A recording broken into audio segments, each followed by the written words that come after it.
अधनिक group के अमृत bottlers private limited के इस बॉटलिंग प्लांट के शुभारंभ के अवसर पर समारोह में उपस्थित प्रदेश सरकार में मंत्रिमंडल के मेरे वरिष्ठ सहयोगी, अयोध्या के प्रभारी मंत्री श्री सूर्य प्रताप शाही जी, प्रदेश सरकार के सूक्ष्म लघु मध्यम उद्यम विभाग के मंत्री Shri Rakesh Sachan ji, chairman Amrit bottlers private limited Shri S N. Ladani जी,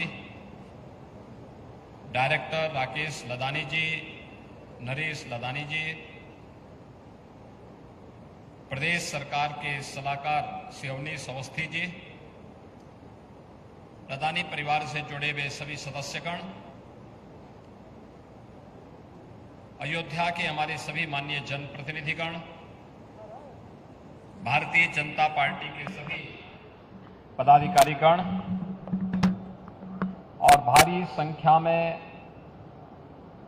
इस बॉटलिंग प्लांट के साथ साथ अयोध्या के विकास के प्रति उत्सुक सभी यहां के युवा साथियों, बहनों और भाइयों, अयोध्या में अमृत बॉटलर्स प्राइवेट लिमिटेड के इस बॉटलिंग प्लांट के शुभारंभ के अवसर पर मैं सबसे पहले लदानी परिवार को इस नए निवेश के लिए, जिसमें निवेश भी हुआ है और नए रोजगार का सृजन भी हो रहा है, इसके लिए बधाई देता हूं, अपनी शुभकामनाएं देता हूं। महत्वपूर्ण बात यह है कि 1983 में एक बहुत छोटे से स्टोरेज से, कोल्ड स्टोरेज से, वेयर हाउस से जो शुरुआत हुई थी, आज वो एक अत्याधुनिक प्लांट के रूप में, बॉटलिंग प्लांट के रूप में, बेवरेज प्लांट के रूप में उत्तर भारत का एक केंद्र बिंदु बनकर के अयोध्या के अनुरूप यहां पर शीतल पेय उपलब्ध कराने का महत्वपूर्ण केंद्र बन चुका है। विकास की यात्रा इसी प्रकार से आगे बढ़ती है और वह भी कोई सोचता था जब यहां पर लदानी जी ने 1983 में इस कार्य को आगे बढ़ाया होगा, उस समय उन्होंने भी नहीं सोचा होगा कि यहां पर कभी इसी के नजदीक इंटरनेशनल एयरपोर्ट होगा, कभी नहीं सोचा होगा। आज महर्षि वाल्मीकि इंटरनेशनल एयरपोर्ट इसके पास है। 4 लेन की कनेक्टिविटी चारों ओर से है, अयोध्या धाम से, लखनऊ से, गोरखपुर की ओर से, प्रयागराज की ओर से, और ऐसे स्थल पर आपका यह प्लांट लगा हुआ है।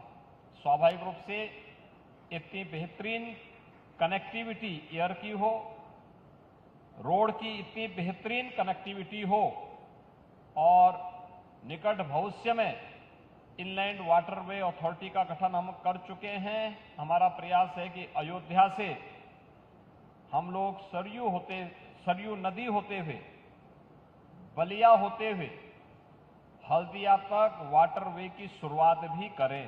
तो मुझे लगता है कि इस प्रकार के व्यवसाय को और एक्सपोर्ट को बढ़ाने में ये संयंत्र बहुत बड़ी भूमिका का निर्वहन कर सकते हैं। मुझे अच्छा लगा कि पिछले दिनों, गत वर्ष मुझे लदानी परिवार के ही अमेठी के बेवरेज और बॉटलिंग प्लांट के उद्घाटन का अवसर प्राप्त हुआ था। अमेठी में एक बहुत बड़ा निवेश था, वो भी हजारों लोगों को रोजगार डायरेक्ट और इनडायरेक्ट देने की व्यवस्था उसके माध्यम से, और आज मुझे अयोध्या में इस निवेश के साथ जुड़ने का अवसर प्राप्त हुआ है। अच्छा कार्य है कि अयोध्या को माना जाता है सूर्य वंश की राजधानी है। अयोध्या को डबल इंजन की भारतीय जनता पार्टी की सरकार ने आदरणीय प्रधानमंत्री जी के मार्गदर्शन में देश की पहली सोलर सिटी बनाया है और यहां पर भी ग्रीन एनर्जी के लिए 15 मेगावाट के सोलर पैनल लगा करके इन्होंने इस पूरे प्लांट को सोलर एनर्जी से जोड़ने की एक बड़ी अच्छी शुरुआत की है। ग्रीन एनर्जी के क्षेत्र में किए गए इस प्रयास के लिए, जिसके माध्यम से कार्बन उत्सर्जन को न्यूनतम करने में मदद मिलती है, पर्यावरण को बचाने के लिए, और जो हमारे सामने चैलेंज है ग्लोबल वार्मिंग की, उसमें भी एक बड़ी मदद ग्रीन एनर्जी का अधिकाधिक उपयोग करने पर हम लोग उसको नियंत्रित करने की दिशा में आगे बढ़ सकते हैं। यह इस बॉटलिंग प्लांट के माध्यम से आज यहां पर हम सबको देखने को मिल रहा है।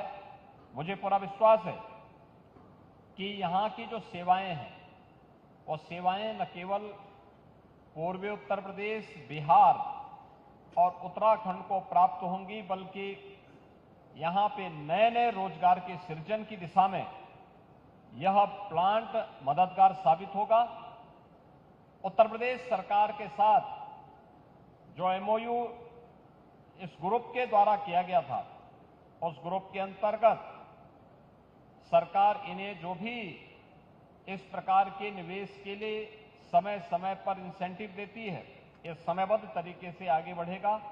मैं एक बार फिर से यहां पे एसएन लदानी जी को, राकेश नथाली जी को और उनकी पूरी टीम को, नरेश लदानी जी और उनकी पूरी टीम को, परिवार के सभी सदस्यों को हृदय से बधाई देता हूं।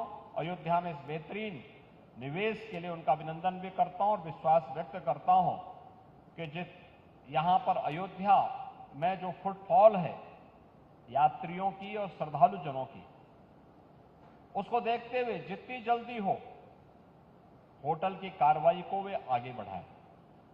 होटल आज की यहां की आवश्यकता है। मैं अभी अयोध्या में रामनवमी की तैयारी बैठक करके आया हूं और मैं धन्यवाद दूंगा लदानी परिवार को। गत वर्ष जब अयोध्या में राम जन्मभूमि पर रामलला के प्रकटीकरण का समारोह प्रधानमंत्री जी के कर कमलों से रामलला की प्राण प्रतिष्ठा का कार्यक्रम संपन्न हुआ था, देश भर से श्रद्धालु यहां आ रहे थे, तो मैंने भी उनसे कहा था कि आप भी कुछ जगह पेयजल की व्यवस्था करिए, और इन्होंने बड़े पैमाने पर वाटर कूलर और वाटर एटीएम लगा करके अयोध्या की इस व्यवस्था के वो श्रद्धालु जनों की सुविधा के लिए अपने इस प्लांट का उपयोग करके, अमेठी के भी प्लांट का उपयोग करके यहां पे जन सुविधाओं को बढ़ाने में अपना योगदान दिया था। ऐसे ही पब्लिक चाहती है कि उसे सुविधा मिले और सुविधा के क्रम में होटल, अच्छे होटल यहां पे आए। पब्लिक यहां पे उन सुविधाओं का उपयोग करना चाहती है। देश और दुनिया से आने वाले श्रद्धालु अयोध्या को देखने के लिए उत्सुक है। मैं आज भी अयोध्या में राम जन्मभूमि के दर्शन करने के लिए गया था। भारी भीड़ है। ये भारी भीड़ इस बात को बताती है कि सुविधाएं देंगे तो श्रद्धालु आएंगे। और ये आस्था केवल आस्था नहीं है, ये आस्था आजीविका का आधार भी बन रही है। ये विरासत विकास का आधार बन रहा है। ये संस्कृति का संवर्धन हमारी समृद्धि का आधार बन रहा है, देश की समृद्धि का आधार बन रहा है। महाकुंभ प्रयागराज ने आपके सामने उसकी एक झलक दिखाई है और इस जो सामर्थ्य को हमें और भी सुविधाओं से युक्त करके नए नए रोजगार के सृजन की दिशा में आगे बढ़ना चाहिए। यहां पर होटल बनाने की प्रक्रिया के साथ साथ जो आपका प्रस्तावित निवेश है गोरखपुर के लिए, जितनी जल्दी आप उसको आगे बढ़ाएंगे, सरकार भी उतनी तेजी के साथ आपको इस सुविधा के साथ जोड़ने में मदद करेगी। मैं एक बार फिर से लदानी परिवार को इस नए बॉटलिंग प्लांट के और वेबरेज के प्लांट के उद्घाटन के अवसर पर मैं उन्हें बधाई देता हूं, अपनी शुभकामनाएं देता हूं और विश्वास व्यक्त करता हूं कि अपने एक प्रगतिशील सोच के कारण इन्होंने जितनी तेजी के साथ अपने कार्यक्रम को आगे बढ़ाया है, आगे भी वह उस प्रगतिशील सोच के कारण निवेश को भी बढ़ाएंगे और युवाओं को अधिक से अधिक रोजगार देने में मदद कर पाएंगे। आप सबके प्रति मेरी मंगलमय शुभकामनाएं। धन्यवाद। जय हिंद। बहुत बहुत धन्यवाद।